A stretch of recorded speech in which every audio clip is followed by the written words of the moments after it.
Well, good afternoon. This is Dr. Melanson, and I'm going to be the host today of Kidney Talks with BlackDoctors.org. As you know, I'm the Director of Transplantation at George Washington here in Washington, D.C., and I am a transplant surgeon. But we have a very special guest today. This time of year is very special to us because, of course, it's Easter. It's a very religious time of year: Ramadan, Easter, Passover. So it's a very religious time of year, but it's also rebirth. And this is Donate Life Month.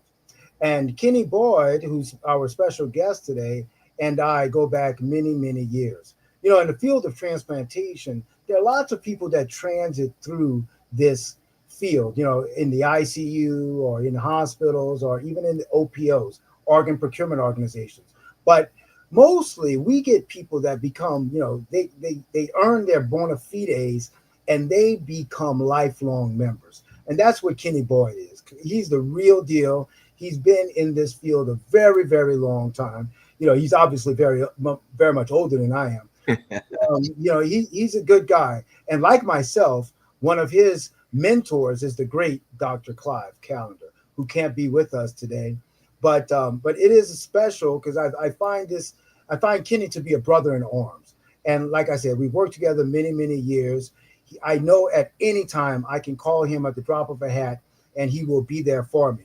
Because, like I said, he is tried and true blue, all the way, go for kidney transplantation and for educating people about organ transplantation. So it's great that he's here today, particularly at this time of year. So welcome, Kenny Boyd. Thank you, Dr. Melanson. I don't even know how to follow up with that. Those accolades make me uncomfortable. But I will tell our audience today, I can speak all those words over you also. I think you've been an awesome partner and an awesome example of someone who walks the walk, who talks the talk, who is truly compassionate about the work that he does, cares about the community that he serves, and continues to mentor the next generation of professionals that will lead us into the future of solving these healthcare challenges that we're speaking about today. So my name is Kenny Boyd. I'm the Vice President and Chief Business Development Officer for Infinite Legacy. We're a federally designated organ procurement organization that services the District of Columbia, the surrounding counties in Virginia, and the state of Maryland. And I thought, since this is Donate Life Month, that I would educate all of you kind of about how organ procurement organizations work and how we collaborate with our hospital partners, and hopefully along the way and increase your knowledge around the donation process. And so, Asia, if you can go to my next slide, I'll kind of let everyone know that I don't have any financial disclosures. I am a labor of love, as Dr. Melanson spoke about. And so there are no conflicts that would impact this presentation. Next slide, Asia.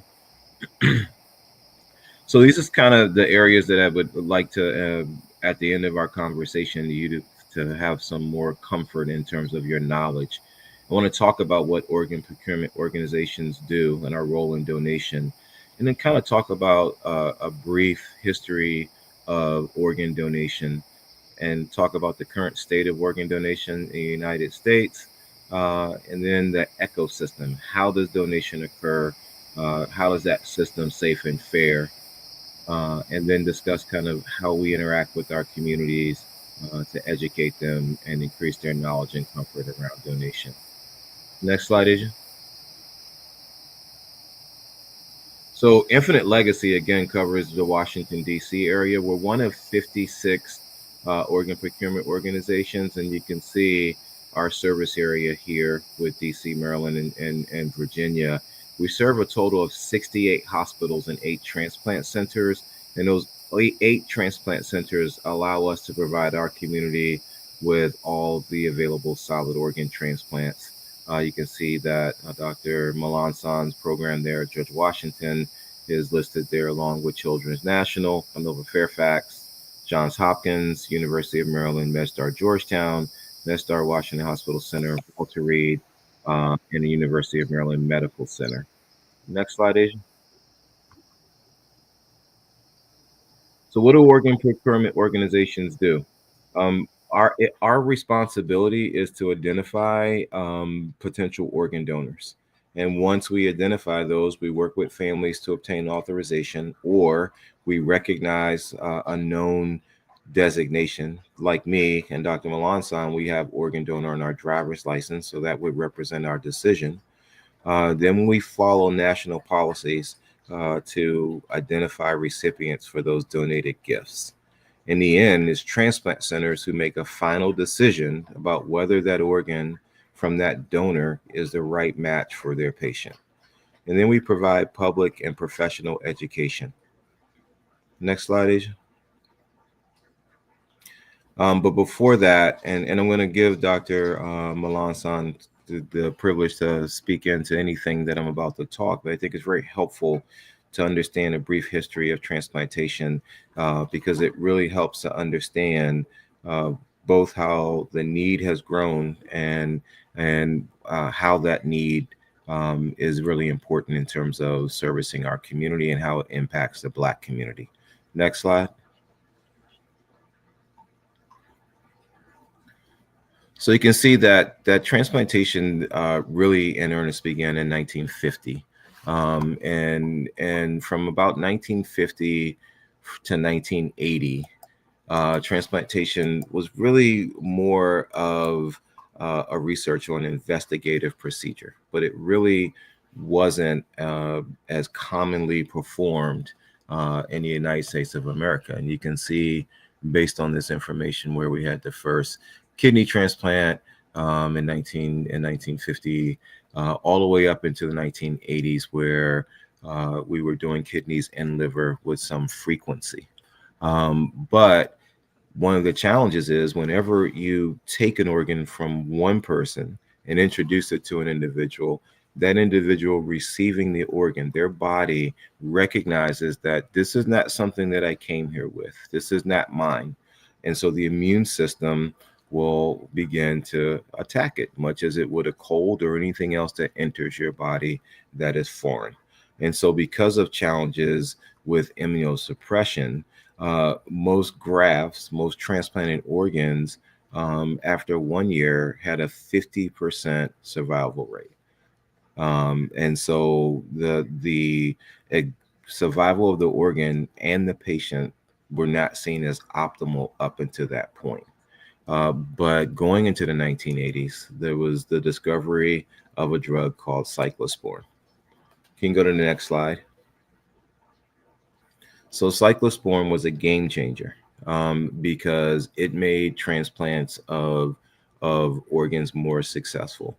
And because it became successful, because people saw that it worked, they saw that if I get an organ transplant, I'm not going to kind of have that organ problem solved, but then create or have additional problems, but actually I'm going to get better and I'm going to be able to live and I'm going to live more than a year and my quality of life is going to be improved.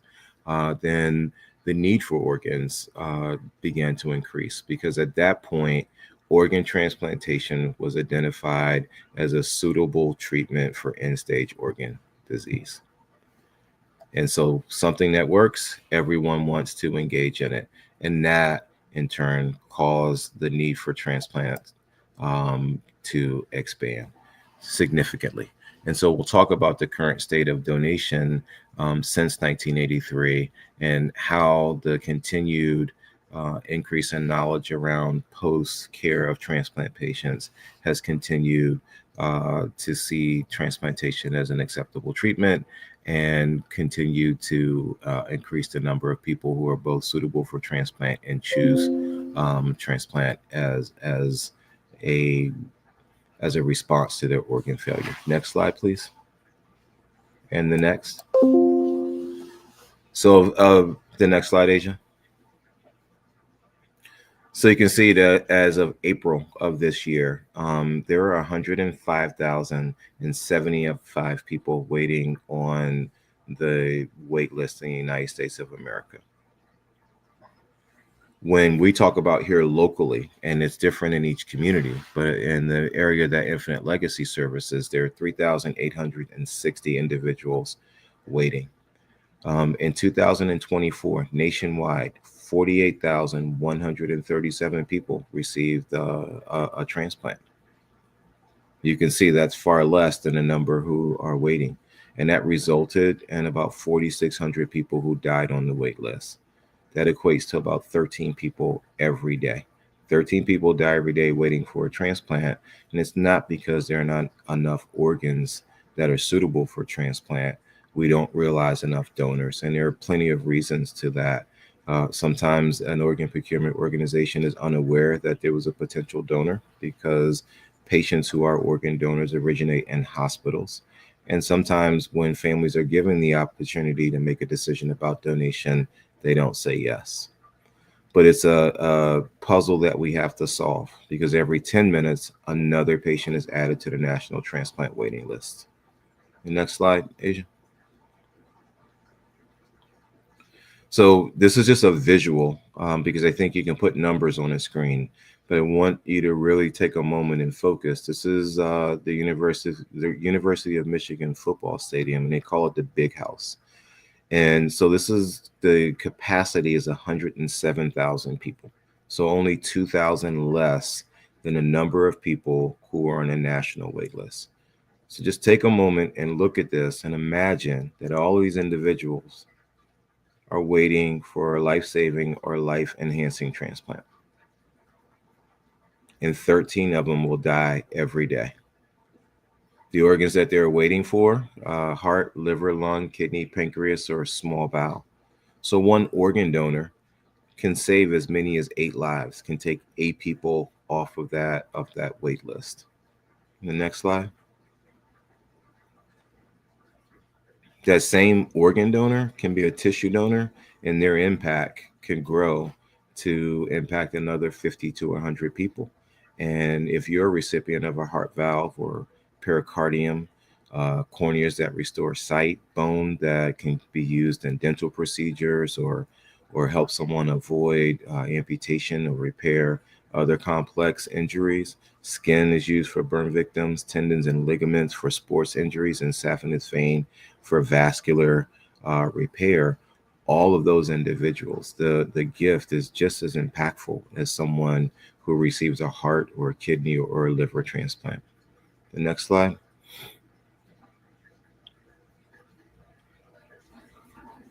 So this is what we know. We know that the demand for organs for transplant outpaces the supply, and that gap widens. And those who can benefit transplant are not availed that opportunity. And so we need to figure out how to close that gap. We also know that donation or organ donation is not something that is frequent. And so we have to figure out ways to not just identify, but to maximize our opportunities to realize every opportunity. Less than 1% of all deaths occur in a way that allows them to be an organ donor.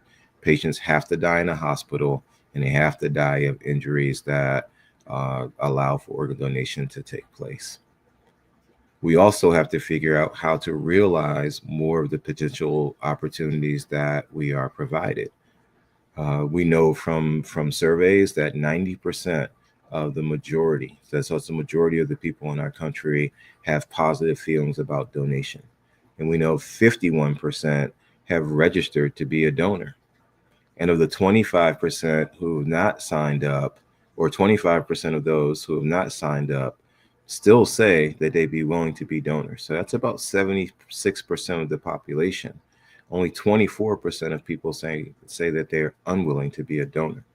But the numbers of donors that we realize are not matching these statistics. We nationally see an authorization rate less than that 76%. And so organ procurement organizations are responsible for investigating and understanding and then coming up with solutions to close that gap in order to reduce those deaths on the wait list, in order to reduce the number of people who are waiting. Next slide, please. So there are 2 types of organ donors, and that are available for people who are waiting for a life-saving transplant, and people who are waiting for a kidney transplant, or even some who are waiting for a liver transplant, can receive a living donor. And then individuals who are waiting for organs like the lungs or the heart are in need of a deceased donor. And that's because a living donor has the option to give one of their kidneys or a portion of their liver, and can still go on to lead a normal life. But an individual who needs a heart or a lung transplant really is dependent on on a family or an individual who at their time of death has made that generous gift to give them life. Next slide, please. So this really is a visualization of Dr. Melancon's specialization, which is kidney transplantation and living donation. Allows individuals who genetically match to donate one of their kidneys to another individual. And so that could come from within a family. It can come from two friends. It can come from two strangers. And there are also unique situations where in any of those groups, an individual does not match, but they match someone else who's in the same situation. And that creates a scenario for what we call a kidney chain donation, where even though Dr. Melanson is my good friend and I'd like to help him, I'm unable, but I'm able to help someone else who in turn helps him. Next slide, please. So living donation in 2024 continues to grow, but could grow more to help to manage that wait list. And there were a total of 7,030 people who became living donors, donating either a whole kidney or a segment of their liver or uterus. And the most common age range of living donor remains to be 35 to 49, although there are situations where there are patients that are greater than 50. Most notable is the increase of living donors age 65 and older. And I'm sure Dr. Melanson can speak about that, because in 2024, there were 476 such donors.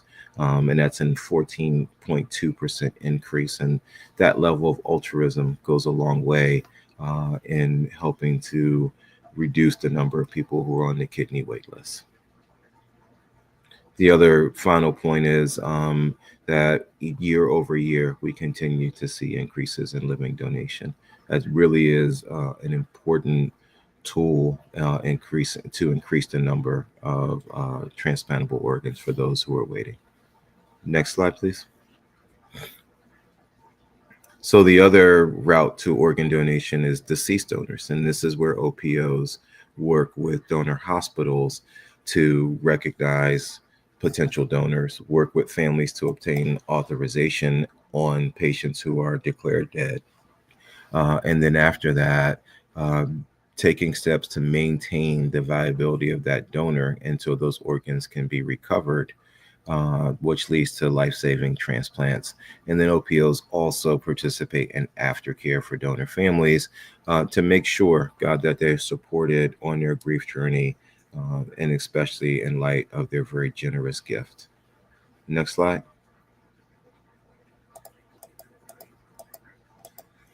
So I talked about earlier when people are deceased, that organ donation takes place under two circumstances.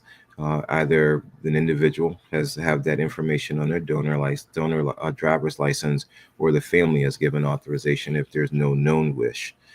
When it's on your driver's license, this is called first person authorization or donor designation, and it's codified into law, both state and federal, and it allows an individual to make a decision while they're living to say, if anything happens to me, I want to be an organ donor. And it's really important because there are various views in our community. So I showed you the statistics around people who are willing to be organ donors and people who are registered.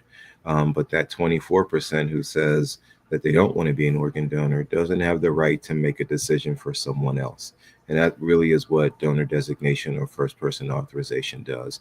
It allows my decision to be an organ donor to be protected, and I'm the only one that can make any changes to that decision. Next slide, please. So as we talk about organ donation, especially our work in the community, I think it's always important to speak about the public trust around deceased donors. These are organ donors that originate at hospitals. The donation community really does operate in a way that takes public trust into consideration. And the dead donor rule is a perfect example of that. It's a fundamental ethical and legal principle in organ donation that states that organs can only be removed for transplantation from a donor who is legally dead. It means that the organs must be removed from individuals who either have been declared brain dead because their whole brain has died or because their heart has stopped.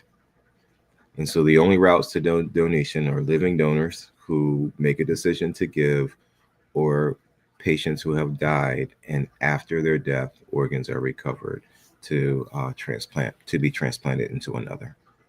Next slide, please. So all these things are important in terms of this understanding and trust because of this, the national wait list. And you can see when looking at this graph, how that list has continued to grow. And this is just from 2004 to 2024. And the thing I want you to take from this illustration is that red line at the bottom is the number of organ donors. And while it has a gentle curve up, it in no way matches the number of transplants, or more importantly, that top line, which is the number of donors. And so you can see that gap where demand continues to outpace the number of organs that we're able to provide for transplant. Next slide, please.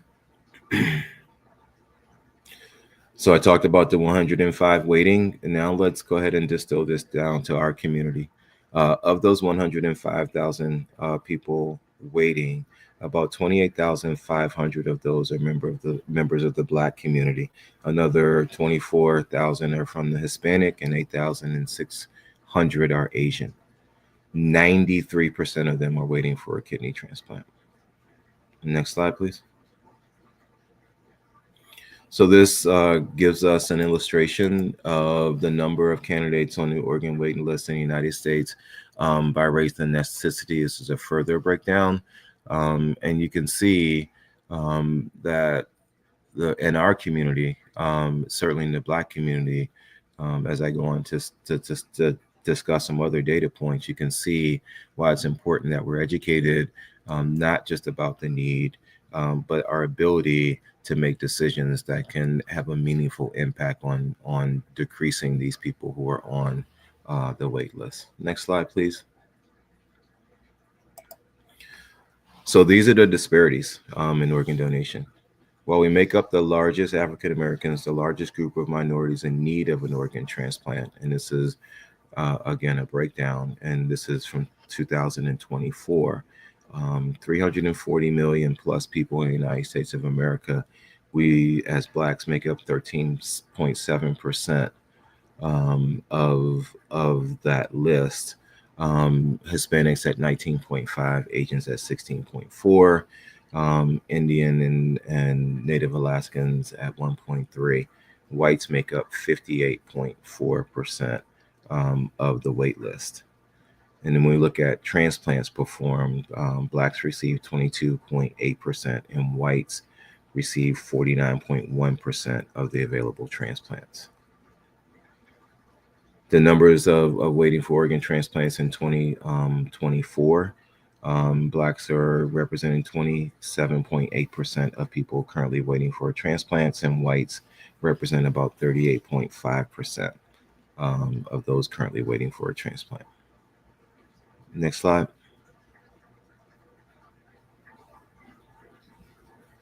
I want this to kind of sink in for a minute. In the United States of America, Black people are 4 times as likely to develop kidney failure as white people, but they're much less likely to receive a life-saving kidney transplant. And Black people also experience the highest rates of heart failure, but receive heart transplants at a lower rate than their white counterparts. These equities are something that, as a community, that we need to turn into. We need to identify what our responses are going to be, and how are we going to mitigate this so that we can see the return to quality of life that non-minorities receive through transplantation. Next slide, please.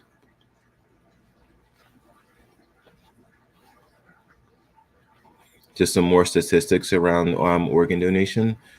You can see that we have opportunities to increase the number of Black organ donors.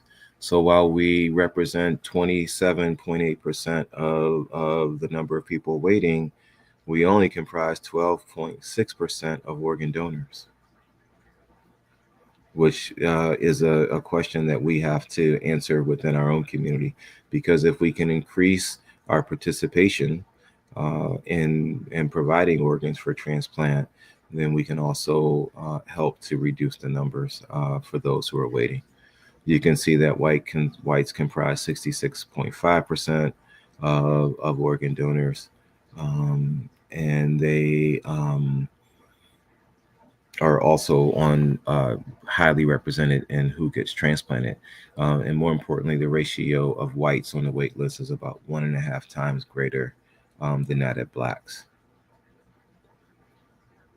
But yet we wait longer.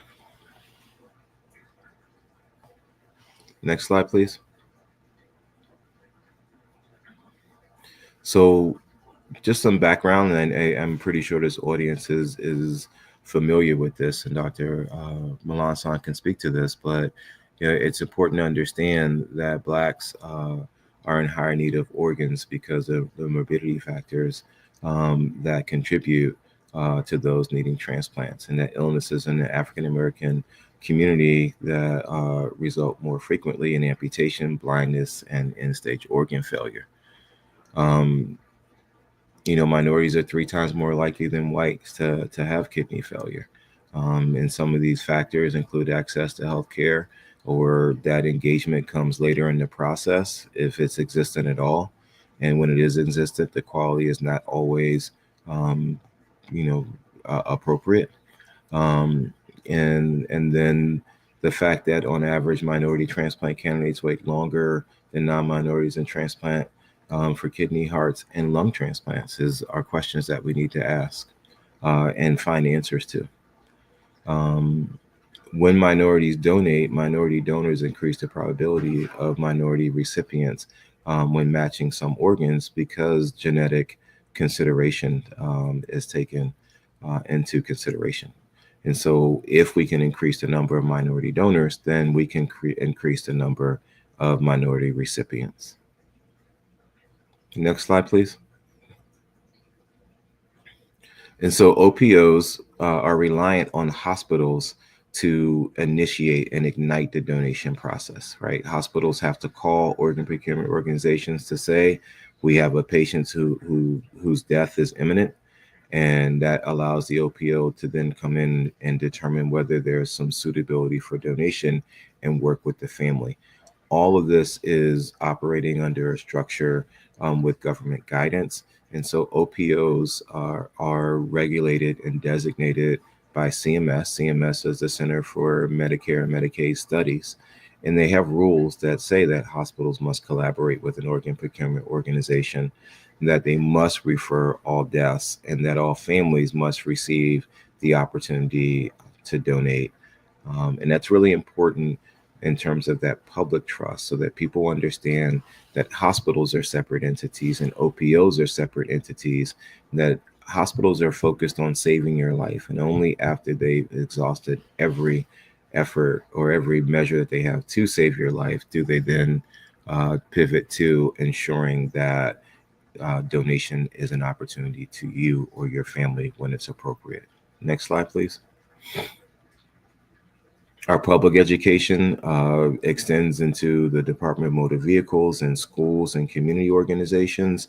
And again, looking back at that data, when I talked about the opportunity to increase donation in minority communities, we target education in those communities. Here at Infinite Legacy, we have an African American task force. We also have a Decision Project, which is a grassroots effort that really looks at zip code and other data, as well as focus groups to identify barriers in those communities to not just organ donation, but to also other health, other community factors that we could assist in addressing that would reduce the need for those individuals to need a transplant. And that's another way for us to manage the wait list. If we can decrease the number of people who need a transplant while increasing the number of donors, we have a better opportunity to reduce the number of deaths. We also partner with historically Black colleges and universities to identify both community outreach efforts, but also to engage physicians and other healthcare professionals and to increase their knowledge about donation so that they're more comfortable, whether it's advocating to their patients to make decisions around donation or driving their community participation. Next slide, please. So really quick about the donation ecosystem, because I think it's really important that everyone has trust around this system. Next slide, please.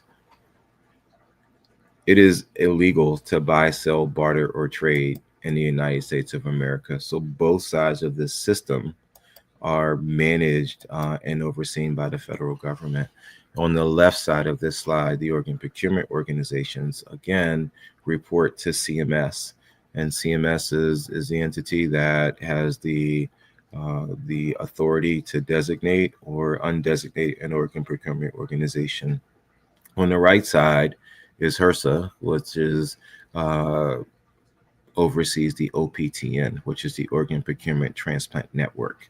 So whenever an organ procurement organization from the left side obtains authorization for organ donation, we are then communicating with the OPTN, which manages a computer matching database that has every person in the United States of America who's waiting for a transplant on that list. The OPO then provides that database our height, weight, and blood type of our donor. And the OPTN database gives us a list of compatible recipients for each organ that we have to follow in order. And that list is going to tell us who was listed first. And it's going to tell us if anyone has any additional consideration for medical urgency. So we don't get to transplant who we know or who's a star. We have to go down that list in order. And for every well-known person that is transplanted, there are hundreds and hundreds of people who are not famous, who also receive life-saving gifts. They just don't make the news. Next slide, please. Just want to revisit the hospital conditions of participation, because they really do guide why hospitals partner with organ procurement organizations. And for anyone who's in the audience who is a healthcare professional, this is what's driving your hospital policies around communication and engagement with the organ procurement organization. And it really was to address the data slide that I had showed the increasing need for organ donors while the list continues to grow. Again, that widening gap. Next slide, please. And you can go to the next slide, please.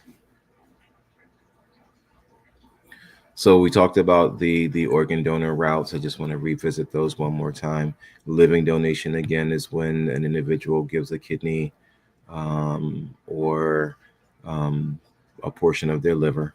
And then deceased donation takes place from people who are brain dead, which is a legal definition of death, or when someone's heart stops in a controlled manner in a hospital. The next slide, please. So this slide, and I think I lost my color on this slide, is a slide that I always like to talk about because I work for an organ procurement organization, and we are focused on realizing opportunities for donation to serve the wait list in an environment where people have died. So we're interacting with healthcare professionals. And this slide is called the U-turn. And it's just a visual representation of organ procurement organizations understanding where we are in the process.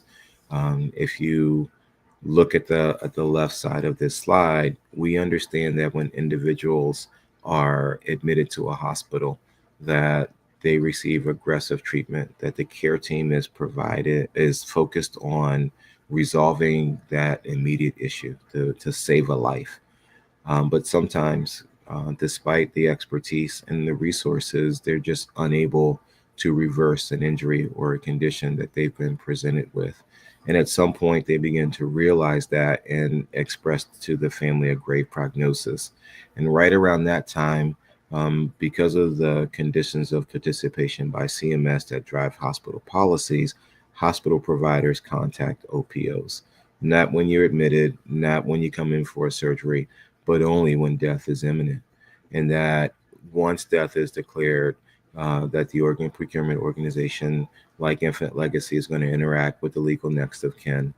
We're going to preserve the opportunity to donate while the family makes a decision. And after the family decides, yes, we want to save a life, yes, we want to make our loved one a hero, then the organ procurement organization is able to work with the OPTN to identify the appropriate recipient. And the end is life-saving transplant. When you look at this, the reason why it is the U-turn is because if the OPO and the hospital didn't collaborate and an individual arrived at a hospital with a life-threatening injury and they were unable to save that person, this line would go straight down and we would be unable to provide families with an opportunity to make a decision to save another life, to memorialize their loved one as a hero, or to honor a decision that they had already made on their driver's license that should be honored. So next slide, please. So the key takeaways is this system is fair and equitable in terms of how recipients are identified, that the government oversees this ecosystem. So it's not Dr. Malan from the Transplant Center and me from the Organ Procurement Organization talking about who we'd like to transplant. But it is governed, it is organized, and it is fair, race, gender, social, economically blind. That hospitals and organ procurement organizations collaborate to provide those organs. That UNOS, which facilitates that wait list for the OPTN, are our partner to identify those recipients as the middleman between the OPO and Dr. Malan, and that organ procurement organizations and transplant centers are focused on saving lives working in that environment. And so that's my Good Friday speech. I think that what I'd like to close with is something that Dr. Malan spoke about as we go into Easter Sunday. We think about resurrection and rebirth. That organ donation provides that opportunity and puts us in a position of control to save another life by either choosing to be an organ donor or choosing to educate ourselves so that if our family is ever given this decision through death or through living donation, that we can be a strong supporter of that decision. Thank you. Thank you, Kenny. Great job as always. That was a real encyclopedic sort of covering of the subject. And I know we're going to get lots of questions from everyone who is looking at this presentation. And of course, I've jotted down a few, even though I've heard you talk many times, but you always, pique my curiosity. Let me just start with, and I think would be very good for this audience.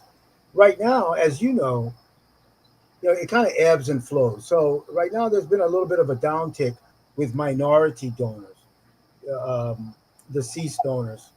I mean, we continue to have a problem with live donors, but I'm just wondering, you spent your whole career doing this. So is there a different way you communicate with minority donors or families versus non-minority families about organ transplantation? And is there a different way that minority families hear you versus non-minority families? I'm just wondering, what's your take on that? So I can speak for our organ procurement organization, and we deploy a specific team, our family services team, to interact with our donor families. And I think that through our community engagement, we know where their concerns lie. So yes, we do communicate with minority families in a different way because we know what their concerns are around organ donation. And some of those concerns are around, does this system only take from us, where we're asked to give, but my loved one died on dialysis, or my loved one was never even accepted onto a transplant list. I was declined to be a living donor. So we're prepared to answer some of those questions. Others were not prepared to answer because I also think that within our community, that authorization rates around donation um, sometimes reflect our overall feeling about the community or the country that we're living in, and so if we don't feel cared for, why should we care for someone else? Again, from knowing you for so long, I mean, you, I believe, are uniquely talented to communicate in that sphere. How do you get people to do that? Because it's not a natural thing. I mean, yeah, meaning this is a very, very difficult thing to do, to communicate with people in their sometimes extreme grief and get them to do something so selfless, right? And it's almost, it goes against human nature what you're asking them to do and contemplate. How do you train your team to do that? I would gather that must be quite difficult. It is a challenge, but I truly believe that there lies in each individual the desire to do good. And so our team is trained to engage in discussions that allow the family to reflect on who an individual was. Did they help people? Did they volunteer? What did they like to do to help others? Or what did they do for you to help? And I think if you can engage a family around uh, reflecting on someone's contribution, someone's benevolence, and then transition into the opportunity that they have now to continue that gift even in death, that families are able to connect with that. What do you do? And again, tell me if I'm going over a line, because I know I have to deal with these issues on my side as well. But what if someone says, all right, I'm thinking about being a donor, my family, letting my family member be a donor, but I only want their organs to go to a white person, or a black person, or a Muslim, or a Christian, or whatever. What do you do in that situation? I think that's where, it is very, that is one of those situations where you're answering the question without answering the question. I think that we certainly don't want to miss out on any donor, because even in that scenario where an individual says, well, I only want my organ to go to a white person, it still takes someone off the wait list if they donate, which then moves someone else up. So we don't want to miss that opportunity. So what we focus on is explaining to families that the list doesn't allow you to make that designation. But what I can tell you, that in many organs, that genetic matching is used. So it's more than likely that someone like you is going to receive your organ if you donate. I've always thought you needed to be a politician, Kenny, and that I mean, that just sealed it. I mean, you need to be running for office, probably. Yeah. So I mentioned when I was introducing you that you and I share a mentor, Clive Callender, the great Absolutely. Clive Callender, and I'm just wondering if you could just tell us uh, what one thing, or most important thing, have you learned from the great Clive Callender? Just one. I think both of us could write a book, because I would start with humility and end with, if you're not going to walk the walk, then don't talk. You got to be all in 100%, and that's what I learned from him. The passion that he has for our community, for equity, for education and engagement, and not the convenient type, right? Because I think it's easy to provide statements or talk to your peers. But what I learned from Dr. Calendar is you have to go to where the information is needed, and you have to go humbly, and you have to go committed, and you have to go consistently. Yeah, I think you well encapsulate that his message, because I would say something very similar because the man really walks the walk. I mean, this the same passion he has had since I first met him, he has today at the age of 88. So Yeah. thank you for that. Um, there's so much now in particularly in these schools around the country with minority students, STEM professions, and trying to get people to open up their minds. Yeah, how did you get into this field? Like, what brought you here? Because you're not only in a little bit of a different area of medicine, but you're also kind of you've made it to the top of the top of the mountain, which is very rare for people of color. So how did you get here, and and then how did you ascend in an area where oftentimes there's not a lot of black faces? I think that my career is an accident, but for sure. I'm entering my 32nd year in this industry, and this was it was an accident. I worked in healthcare and trauma, and it was not where I wanted to end up in life. I think that while I liked helping people, what I most enjoyed about trauma and being a paramedic was solving real time challenges, complex issues. But I also, had aspirations to be rich, and so I wanted to be an entrepreneur. Um, and one of my early mentors, you had a phrase called golden handcuffs. And so I'm working at a trauma center, and the doors open, and the helicopter lands, and I'm here at a hospital in the DC metropolitan area, and it was like a movie in slow motion, and three people pop up, and one of them's holding a cooler, and they're coming through the trauma doors, cutting through to go to the OR, and they had a heart for a transplant. And so I started when they came back to ask questions and wanted more information. I was in the DC metropolitan area. It was right around the time when we were in the throes of the drug wars, and in this trauma center, it was death after death after death every night. And I'd seen on one hand the front end of grieving families. They said, well, you should come look at this process. And so I shadowed and I watched them work with families who had just lost young children in violent situations, and how that family gained solace from donation and transplantation. And after taking call with them one night, I said, I'll try it for a year. And here we are 32 years later. And they're golden handcuffs because I'll never make as much money as I would had I taken the other route. But on this Good Friday, I will tell you that it is I would never choose any other career. I have an opportunity to be a part of miracles every single day. Yeah, no, I totally agree with you, my man.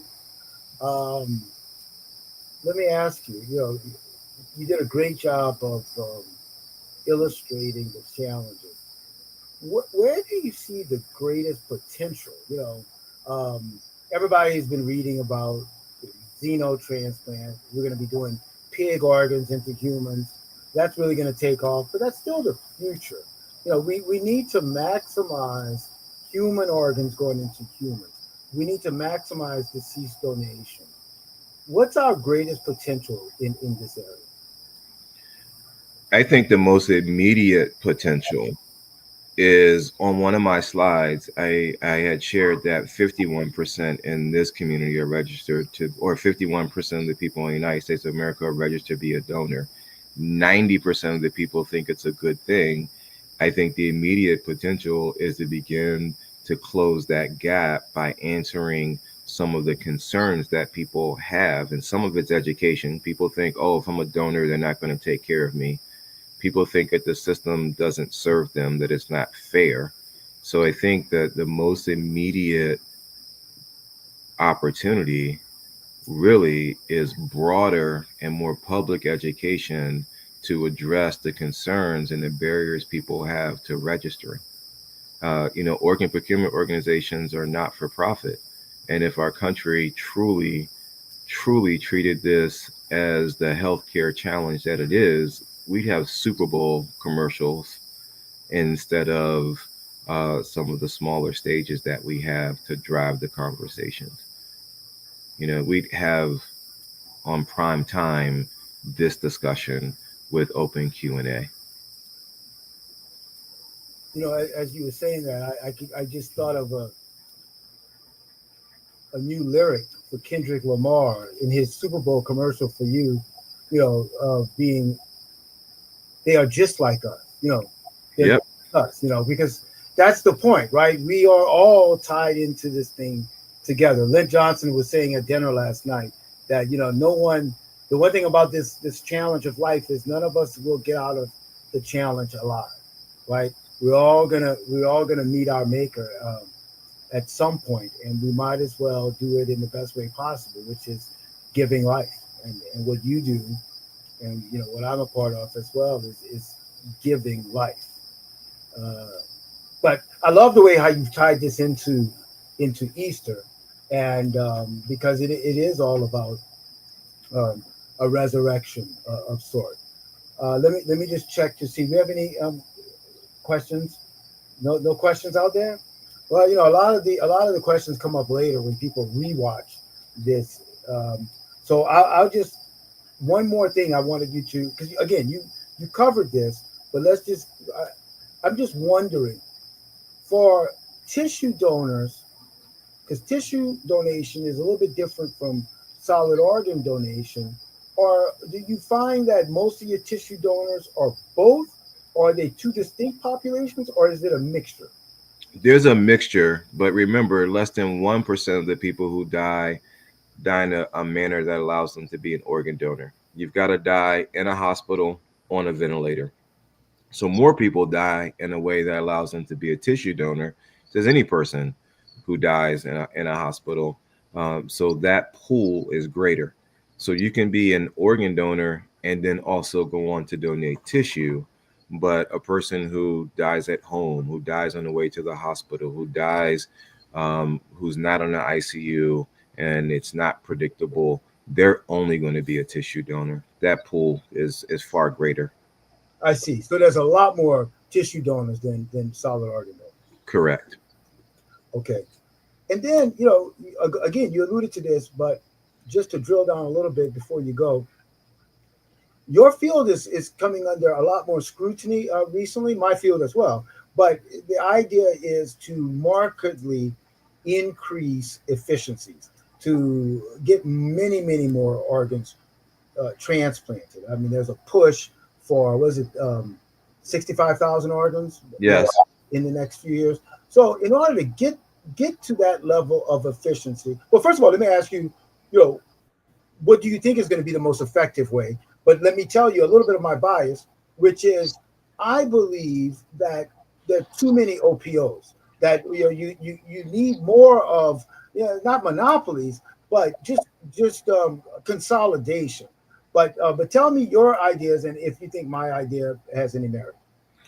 I think there's some merit, but I also think that when you look at the general concerns within the community, that OPOs still need to maintain a direct connection to the community. So one of the things that we have to contemplate is, if we get into these large OPOs, are OPOs now viewed as corporations, as outside of our community? When you're dealing with underserved communities with high mistrust, the OPO needs to be closer to the community and not further away. But I also think that, there are opportunities on the front end.